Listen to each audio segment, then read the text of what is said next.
Class 9 के biology का मैं आज पहला चैप्टर शुरू कर रहा हूँ। तो पहला चैप्टर है जीवन की मौलिक इकाई। ठीक है, ये जीवन यानी लाइफ क्या है, ठीक है, और उसकी मौलिक इकाई क्या है। तो जीवन को समझने के पहले आपको जीव समझना होगा।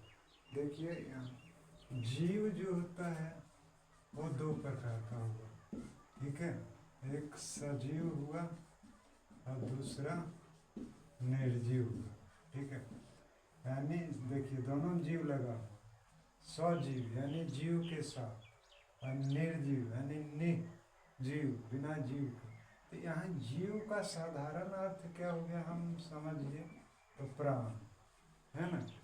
नीचे क्लास में बताया जाता है जिसमें प्राण होता है वो सजीव होता है, जिसमें प्राण नहीं होता है तो वह निर्जीव होता है। तो जीवन का सीधा संबंध सजीव से है, निर्जीव से नहीं है। ठीक है, अब है कि ये जो जीवन हमारा है वो बनता किससे है। ठीक है, तो उसके बारे में हमको पढ़ने के लिए मौलिक इकाई उसका जानना जरूरी होगा। तो सबसे पहले हम यहाँ डिफाइन ये कर लें कि सजीव और निर्जीव में अंतर कैसे होता है। आप पढ़े होंगे कि सबसे छोटा कण जो होता है वो परमाणु होता है। ठीक है, परमाणु से अणु बनता है और अणु के से क्या बनता है, कोशिका।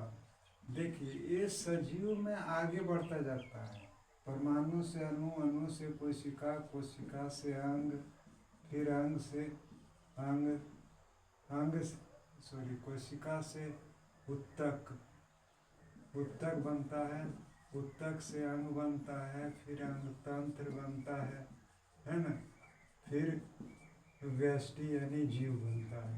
ठीक है, उसके आगे। लेकिन अगर हम निर्जीव में बात करें तो निर्जीव में परमाणु से क्या बनता है, अणु, और अणु के बाद ही डेड लाइन है। समझ गए नहीं, डेड लाइन मतलब यहाँ आगे नहीं बढ़ता है। ठीक है, तो देखिए परमाणु और अणु तक तो सजीव और निर्जीव एक जैसा था, अंतर कहाँ से शुरू हुआ, कोशिका से। यानी जब जीवन आया तो किसके कारण आया, सजीवों में कोशिका के कारण। तो इसीलिए जीवन की मौलिक इकाई जो है वो कोशिका है। इसीलिए कोशिका को याद रखिएगा, सजीव के शरीर की कार्यात्मक, कार्यात्मक मतलब काम करने वाली, फंक्शनल यूनिट, कार्यात्मक इकाई यानी फंक्शनल यूनिट होता है।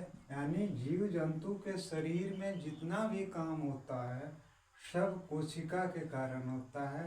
और इसको संरचनात्मक इकाई, संरचनात्मक इकाई मतलब समझ गए, यानी उसके शरीर का जो बनावट होता है, यानी स्ट्रक्चरल यूनिट जो होता है वह कोशिका होती है। यानी किसी भी सजीव का, वैसे बताया जाता है किसी भी जीव, जीव में दोनों आ जाता है सजीव निर्जीव, तो हम सजीव के बारे में पढ़ेंगे। तो किसी भी जीव के कार्यात्मक इकाई एवं संरचनात्मक इकाई को हम लोग कोशिका कहते हैं। देखिए कोशिका की खोज अनायास हुई, कोई स्पेशल उसको नहीं खोजा गया। हुआ था क्या कि 1665 ईस्वी में रॉबर्ट हुक जो था, है ना, रॉबर्ट हुक पेड़ की छाल कोशिका, जिसको हम लोग क्या कहते हैं, कॉर्क कोशिका, कॉर्क कोशिका का वो अध्ययन कर रहा था।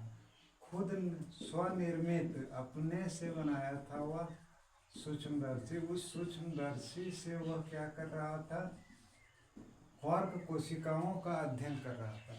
तो जब वह कॉर्क कोशिकाओं का अध्ययन कर रहा था तो उसको मधुमक्खी के छत्ते जैसे बहुत से संरचनाएं दिखाई पड़ी जो एक दूसरे से एक विभाजन पट्टी से अलग था।